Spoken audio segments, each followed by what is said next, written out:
በስመ አብ ወወልድ ወመንፈስ ቅዱስ አህዱ አምላክ አሜን። ድርሳነ ገብርኤል ዘጥር ምዕራፍ 1 አንድ አምላክ በሚሆን በአብና በወልድ በመንፈስ ቅዱስም ስም አምነን በአካል አንድ የማይሆን የሚመሳሰል በስልጣኑና በመለኮቱ የማይለይ በባህሪው ስውር ሲሆን በፍጥረቱ የሚታወቅ ብልጭታውን የሚያዘው መብረቅንም የሚበትነው ውሆችን በረቂቅ በደመና አካል የሚቋጥር ሊወድቁ የቀረቡትንም የሚደግፍ እውነትን ያጡትን ወደ እውነት የሚመልስ ከወንዶችና ከሴቶች ከሽማግሎችና ከልጆችም ምስጋና የሚገባው የደስታና የፍስዓ መልአክ የሚሆን የሊቀ መላእክት የገብርኤል ድርሳን ይህ ነው። በጥር በ19 ቀን የሚነበብ የጸሎቱ ኃይል በአገልጋዩ ላይ ትደር ለዘለዓለሙ አሜን። ወንጌልን የጻፈ ወልደ ነጎድጓድ ዮሐንስ ሊቀ መላእክት ስለሚሆን ስለ ቅዱስ ገብርኤል ክብር የተናገረው ድርሳን ይህ ነው። መላእክትን ከታላቅ መታወክ በቃሉ ጸጥ አደረጋቸው። አለት ካርፉ በሚባል መጽሐፍ ውስጥ እንደተነገረ ሳጥናኤል በወደቀ ጊዜ ብሩሃንና ጽዱላን የሆኑ ሰማያትን የፈጠረ እግዚአብሔር ይመስገን አለ። የጌትነቱንም ዙፋን ከሁሉ በላይ ያኖረ በቃሉም የቅዱሳን መላእክት ጭፍሮች ስሙን እንዲቀድሱ ከሃሊነቱንም እንዲገልጹ በቃሉ የፈጠረ በራሱ አምሳልና አርአያ የፈጠራቸው ዳግመኛም በልዩ ልዩ ምስጋና እንዲያመሰግኑ ያደረገ በጌትነቱ ዙፋን ፊትም ብርሃንን የፈጠረ ዙፋኑንም ለመሸከም 40 እንስሳ የሚባሉትን ያደረገ የመጀመሪያ ፊቱ የሰው ፊት ይመስላል፣ የሁለተኛውም ፊቱ የአንበሳ ፊት ይመስላል። እነዚህም በቀኝ በኩል ሆነው ዙፋኑን ይሸከማሉ። የሶስተኛውም ፊቱ የላም ፊት ይመስላል፣ የአራተኛውም ፊቱ የንስር ፊት ይመስላል። እነዚህም በግራ በኩል ሆነው ዙፋኑን ይሸከማሉ። 4 ክንፍ ያላቸው ኪሩቤል የሚባሉ መላእክትም አሉ። ክንፋቸው 6 የሆኑ ሱራፌል የሚባሉም አሉ። በእግዚአብሔር በጌትነቱ ብርሃን እንዳይቃጠሉ በሁለት ክንፋቸው ፊታቸውን ይሸፍናሉ፣ በሁለት ክንፋቸው እግራቸውን ይሸፍናሉ። 2 ክንፋቸውንም ፊት ለፊት ዘርግተው በአንድነት ይጮኻሉ። የሰራዊት ጌታ እግዚአብሔር ቅዱስ ቅዱስ ቅዱስ የጌትነትህ ምስጋና በሰማይ በምድር ምሉ ነው እያሉ ይጮኻሉ። በየማዕረጋቸውና በየወገናቸው አንድ አድርጎ 10 ሊቃነ መላእክትን አደረገ። የመጀመሪያው አለቃ ከመጀመሪያው እስከ ሁለተኛው ከምድር እስከ ሰማይ ያለውን ርዝመት ያህል ነው። እነዚህ በረቂቃን መላእክት ላይ አለቆች ናቸው። ሌሎች ዓይናቸው ብዙ የሆነ አለቆች ክንፋቸው 6 የሆነ ኪሩቤል አሉ።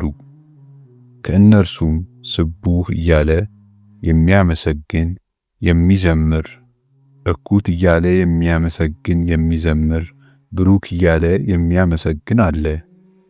ቅዱስ እያለ የእግዚአብሔርን ስም የሚያመሰግን አለ። ያመሰግኑት ዘንድ እርሱ ለሁሉም ያማረና የጣፈጠ አንደበትን ሰጠ። አዋቂዎች አደረጋቸው። ቅዱሳን የሚሆኑ 10 አለቆችም አሉ። በብርሃን ደብተራ ዙሪያ የከበረ መንበሩንም ይዞራሉ። ግሩም በሆነ በመለኮት እሳት አትሮንስ አቅራቢያም ይዞራሉ። ከእነዚህ አለቆች በላይ ስሙ ሳጥናኤል የሚባል አንድ መልአክ ነበረ። እርሱም የመላእክትን ምስጋና ወደ እግዚአብሔር ያደርሳል ያሳርጋል። ይህም ርጉም ፍጡር እንደሆነ በልቡ ባወቀ ጊዜ የመጀመሪያውን ብርሃን ባሰበ ጊዜ በሐሳቡ ፈዘዘ። ለምን ክብሬን ለባዕድ አደርጋለሁ? እኔ እንዳልመሰገንስ ለምን አመሰግናለሁ? አለ። ሳጥናኤልም ከእርሱ ጋር ላሉ መላእክት እንዲህ ብሎ ነገራቸው። እንደምታስቡት ፈጣሪ ካለን እኛም አሁን እግዚአብሔር ያልፈጠረውን ሌላ ፍጥረት እንፍጠር። መላእክትም ይህን ነገር በሰሙ ጊዜ ፈጽመው ታወኩ። ዳግመኛም ሳጥናኤል ፈጽሞ ካደ። ለመላእክትም እንዲህ አላቸው፣ ፈጣሪ ካለን ከመንበሬ ጣለኝ፣ ከማዕረጌም ያዋርደኝ። በዚህም በተናገረው ነገር መላእክት ዳግመኛ ታወኩ። ፈጽሞ እስኪክድም ድረስ የነቀፋውን ቃል በቃኝ አላለም። መላእክትንም ከእኔ በቀር ሌላ ልታመሰግኑ አይገባችሁም አላቸው። ለእኔ ስቡህ ክብር አብይ ተብሎ መመስገን ይገባኛልና እኔም የሁሉ ፈጣሪ ነኝ አለ። ይህንን በተናገረ ጊዜ ከመንበሩ ወደቀ፣ ከክብሩ ወረደ። ከእርሱም ጋር ብዙ መላእክት ከማዕረጋቸው ወደቁ። ያን ጊዜ መልአኩ ገብርኤል በታላቅ ቃል ጮኸ እንዲህ ብሎ፣ በፍቅርና በሃይማኖት እግዚአብሔርን በመፍራት በንጽሕና ሆነን በሥርዓታችን እንጽና ብሎ ጮኸ። የሰላም መልአክ ገብርኤል የመላእክትን ሰራዊት በቃሉ ጸጥ አደረጋቸው። ያን ጊዜ እግዚአብሔር ተገልጦ እርሱ እንደፈጠራቸው ታያቸው። እንዲህ ብሎ ነገራቸው፣ እኔ በጨለማ መካከል ብርሃን ይሁን አልኩ። በዚያ ጊዜ የሰራዊት ጌታ እግዚአብሔር ቅዱስ ቅዱስ ቅዱስ የጌትነትህ ምስጋና በሰማይ በምድር ምሉ ነው ብለው አመሰገኑ። የሰማና የታዘዘ በማዕረጉ ጸንቶ በሥርዓቱ ቆመ። ያልሰማና ለመልአከ ገብርኤል ቃል ያልታዘዘ ግን ከማዕረጉ ወረደ፣ ከዲያብሎስም ጋር ወደቀ። ያን ጊዜ እርሱን የመሰሉ መላእክት ከቦታው ሁሉ ወደቁ፣ የረከሱ ረቂቃንም ሆኑ። ምዕራፍ 2 የቅድስት ቤተክርስቲያን ማህበር ስብሰባ ሆይ ይህንን ነገር ተመልከቱ። አንድ ነፍስና አንድ ሥጋ የምትሆኑ ሕግና ሥርዓት ለእናንተ አላችሁና ይህ ሊቀ መላእክት ገብርኤል በባህሪውና በፍጥረቱ ጸንቶ እንደተገኘ ሳጥናኤልም በካደ ጊዜ መላእክትን በቃሉ አጸናቸው። ስለዚህ እግዚአብሔር አከበረው፣ የከበረች ሹመትንም በረቂቃን መላእክት ላይ ሾመው። እኛም እርስ በርሳችን ተፋቅረን ይለምንልን ዘንድ እንለምነው። በቃላችንም በሥራችንም የወንድማችንን ሕማም አድርገን። የጌታ ወዳጅ ረድእ ዮሐንስ በመላእክቱ እንደተናገረ በቃል ብቻ አንፋቀር በሥራም ነው እንጂ። እርስ በርሳችን ብንነቃቀፍ ግን ቆዳችን ከአጥንታችን ጋር እስኪጣጋ ድረስ ብንጾምም የደም ወዝ እስከ መውዛት ድረስ ብንሰግድም ጾማችንና ጸሎታችን አያርግልንም። ፍቅር የትሩፋት ሁሉ መፈጸሚያ ናትና። አንደበቱ መዓዛ ያለው ጳውሎስ ፍቅር ፍጹም ሕግ ነው ብሎ እንደተናገረ፣ ዳግመኛም እንዲህ አለ፣ የመላእክትን ቋንቋ ባውቅ ፍቅር ከሌለኝ እንደሚጮህ እንደ ብረት ድምፅ እንደሚመታም እንደ ከበሮ መሆኔ ነው አለ። ያጸናን ዘንድ የዚህን የሰላም መልአክ የገብርኤልን በዓል እናክብር። የጠላታችንን የሰይጣንን ፈቃድ ግን አንቀበል፣ ለአምላካችንም እንታዘዝ። ሐዋርያ ያዕቆብ በመልእክቱ እንደተናገረ እግዚአብሔርን እሺ በእጄ በሉት ጋኔንን ግን እምቢ በሉት እንዳለ ፍጥረታቸው ጽኑ የሆኑ መላእክትን በምክሩ ያጠናቸው ፍጥረታችን ተፈጥሯችን ደካማ የሆነ እኛንማ እንደምን ያጸናን?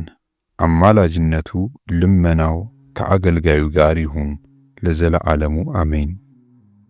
በሁለት ወገን ድንግል የሆነች እናትና ገረድ ወደምትሆን ወደ ማርያም ነገር እንመለስ።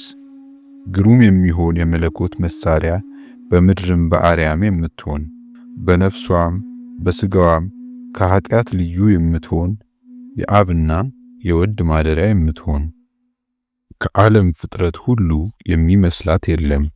ድንጋሌ ሥጋና ድንጋሌ ነፍስ ያላት በድንግልና ንጽሕ የታተመች የመንፈስ ቅዱስ ማደሪያ አስቀድሞ ከተናገርኩት ንጽሕ ገንዘቡ ከሚሆን ከአንድ ቸር አምላክ በቀር ሥጋዊ ደማዊ ሰው ወደ እርሷ ያልገባ በመጽነስና 9 ወር በመሸከም የድንግልናዋን ማኅተም ያልተለወጠ በመውለድና በምጥ የሥጋዋ ንጽሕና ሳያድፍ ስለዚህ የፍጥረቱ ሁሉ መመኪያ ተባለች።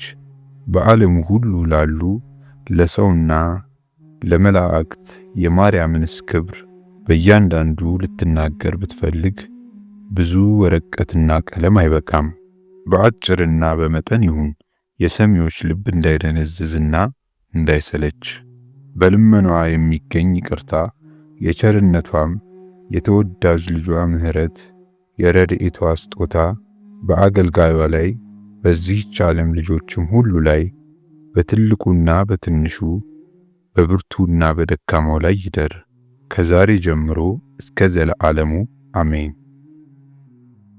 የልዑል እግዚአብሔር የመላእክት አለቃ የሚሆን የቅዱስ ገብርኤል ድርሳን የይቅርታና የምልጃ መልአክ የድንግል ማርያም መልእክተኛ የሚሆን የቃልን ሰው መሆን የምስራች የነገረ በክንፉም የዓለም ድህነት የተጻፈበት የወንጌል ሕዝብ የምንሆን ሁላችንንም ከመውደቅና ከመጥፋት ይጠብቀን አሜን። የጽንስና የብስራት መልአክ የቅዱስ ገብርኤል ድርሳን ይህ ነው። ኢሳይያስ እነሆ ድንግል ትጸንሳለች፣ ያለ መርከስም ወንድ ልጅ ትወልዳለች፣ ስሙም ኢየሱስ ይባላል። ወዳላት ትንሽ ርግብ ወደምትሆን ወደ ገነት ርግብ የምስራች የነገረ ቅዱስ የሚሆን የዚህ የመልአክ ብስራቱ ይኸው ተፈጸመ። የሰማይ ሰራዊት አለቃ የሚሆን የሱ ስሙ ገብርኤል ነው። የጸሎቱ ኃይል በባህርም በደረቅም ይጠብቀን አሜን። የምስራች ተናጋሪ የሊቀ መላእክት የቅዱስ ገብርኤል ድርሳን ይህ ነው። ከአለቆቹ አንዱ ለእርዳታ የሚላክ ወደ ነቢያትና ወደ ሐዋርያት ወደ ጻድቃንና ወደ ሰማዕታት እንደዚሁም በጊዜው ሁሉና በሰዓቱ ሁሉ ወደዚያ ይላክ። ይህችን ገዳም ለመጠበቅና ይህችን መንጋ ለመጎብኘት አገልጋዩንም ይጎብኘው ለዘለዓለሙ አሜን። ምዕራፍ 3 የሊቀ መላእክት የቅዱስ ገብርኤል ተአምር ይህ ነው። በረከቱ በወዳጁ ላይ ትሁን ለዘለዓለሙ አሜን። ቤተ ክርስቲያን ሲሰሩና ድንጋይ ሲሸከሙ ታላቅ ድንጋይ በሚሰራው ሰው ላይ ወደቀበት። ዳግመኛ በአንዱ ኩሊ ላይ ወደቀና እግሩን ቆረጠው። ሰዎችም መጥተው በአልጋ አድርገው ተሸከሙት። ይዘው ሲያስገቡትም በሽማግሌ ወጌሻ አምሳል ገብርኤል መጣ። በአልጋ የተሸከሙትንም የሆነውን አይ ዘንድ አወርዱት አላቸው። እነርሱም ይህን ካዳንከው እኛ ዋጋህን እንሰጥሃለን አሉት። ያንንም ሰው ልጄ ምን ሆንክ አለው። አንተ በዚህ ዕለት ትድናለህ ብሎ ከዚህ በኋላ በክብር አረገ። በሌሊት እኩሌታም በጽኑ ሕማም ተይዞ ተኝቶ ሳለ መልአክ በሕልም ታየው። ለምን ትተኛለህ? ተነስና ወደ ሥራህ ሂድ አለው። እግዚአብሔር ሕይወትን ሰጥቶሃልና።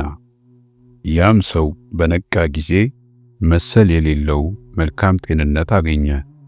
እንደ ዳነም አወቀና ተነስቶ ያን ጊዜ በእግሩ ቆመ።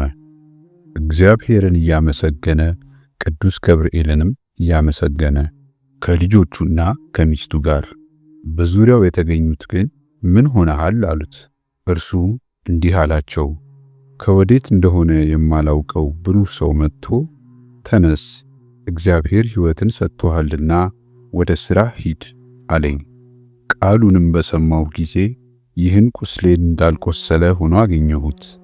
ያዳነኝም ገብርኤል እንደሆነ ነግራችኋለሁ ብሎ ተነስቶ ወደ ሥራው ሄደ።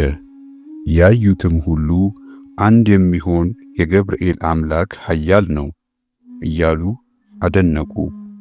ተአምራትና መንክራት ያደረገ አገልጋዩን ይጠብቀው ለዘለዓለሙ አሜን። ምዕራፍ 4 በውስጧ የጊዮርጊስ ሥጋ ያለባትን ባህር እንደከፈለ የሚናገር የሊቀ መላእክት የቅዱስ ገብርኤል ተአምር ይህ ነው። ተወዳጅነቱ ፍቅሩ በአገልጋዩ ላይ ይሁን ለዘለዓለሙ አሜን። አንድ አላዊ የሰማዕት የጊዮርጊስን ሰውነት በብረት መጋዝ እንዲሰነጥቁ አዘዘ።